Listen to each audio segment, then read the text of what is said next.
हमीरपुर संसदीय क्षेत्र से भाजपा प्रत्याशी व केंद्र में सूचना एवं प्रसारण अथवा खेल मंत्री अनुराग ठाकुर आज औद्योगिक क्षेत्र बद्दी बरोटीवाला नालागढ़ में रह रहे हमीरपुर संसदीय क्षेत्र के मूल निवासियों को मिलने पहुंचे और साथ ही 1 जून को भाजपा के पक्ष में वोट डालने की मंच से अपील भी की।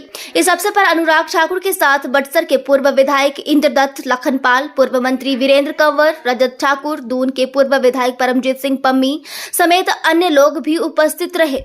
इस अवसर पर अनुराग ठाकुर ने कहा कि बद्दी बरोटीवाला नालागढ़ जो इंडस्ट्रियल बेल्ट है उसमें हमीरपुर संसदीय क्षेत्र के बहुत सारे युवा और मेरे भाई बहन यहाँ पर काम करते हैं और सबके मन में था कि एक बार उनसे वो मिल भी जाए और उनके मन में भी था कि वो सबको निमंत्रण दे ताकि जो लोकतंत्र का पर्व 1 जून को है उसमें सभी भारी संख्या में जाकर वोट डाले।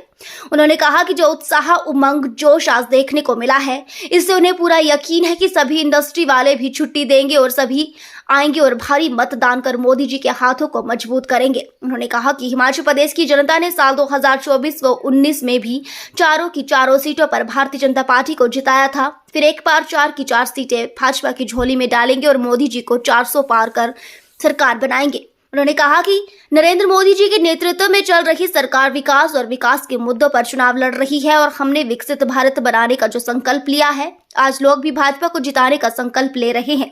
उन्होंने कहा कि जो ईडी गठबंधन बना है उसमें सभी एक दूसरे के कपड़े फाड़ रहे हैं और एक दूसरे के खिलाफ बयानबाजी कर रहे हैं। कांग्रेस के नेता स्वयं अपनी सीट छोड़कर अपने नामांकन वापस ले रहे हैं। राहुल गांधी कभी एक सीट तो कभी दूसरी तो कभी तीसरी पर भाग ले रहे हैं, जिससे लोगों को समझ नहीं आ रहा कि किसे चुने और उनके चुने हुए नेता ही अपनी सीट छोड़ रहे हैं। और वहीं हिमाचल प्रदेश में भी कांग्रेस मुश्किल से उम्मीदवार आधे तय कर पाई है, यह स्थिति बनी हुई है। के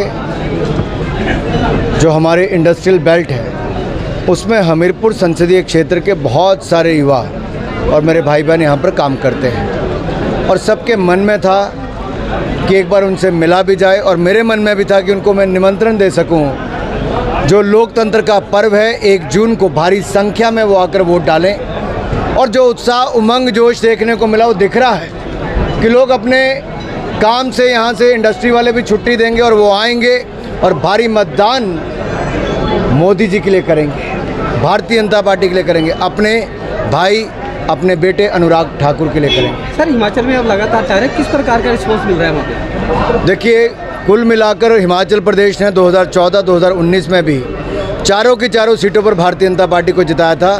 फिर एक बार 4 की 4 भाजपा को और मोदी जी 400 पार करके सरकार बनाएंगे। सर, इस बार का जो चुनाव है विकास के मुद्दे पे, जातिवाद के मुद्दे पे सर? विकास, विकास और विकास। मोदी जी की ईमानदार नेतृत्व और दमदार सरकार जो चली है उसके नाम पर हम जा रहे हैं और हमने विकसित भारत बनाने का जो संकल्प लिया है, आज लोग भी संकल्प ले रहे हैं कि विकसित भारत बनाने में संकल्प से सिद्धि तक ले जाने के लिए फिर एक बार मोदी सरकार बनाएंगे। सर, एक तरफ इंडिया गठबंधन है, दूसरी भारतीय जनता पार्टी, किस प्रकार देखते हैं, किस तरह के यहाँ पे मुकाबला हो सकता है? इंडी गठबंधन है कहाँ? एक दूसरे के कपड़े फाड़ रहे हैं, एक दूसरे के लोगों के खिलाफ बयानबाजी कर रहे हैं। कांग्रेस के स्वयं नेता सीटें छोड़कर अपने नामांकन वापस ले रहे हैं। राहुल गांधी जी कभी एक सीट, कभी दूसरी, कभी तीसरी पर भाग और भाग ही रहे हैं। ये राहुल गांधी जी का डरने से लेके भागने का दौड़ ये अपने आप दिख रहा है कि लोगों को लगता है कि कांग्रेस के नेता ही भाग गए तो चुनाव ये कहाँ लड़ेंगे। इनको उम्मीदवार आज तक नहीं मिल पा रहे। हिमाचल प्रदेश में मुश्किल से उम्मीदवार आधे तय कर पाए हैं।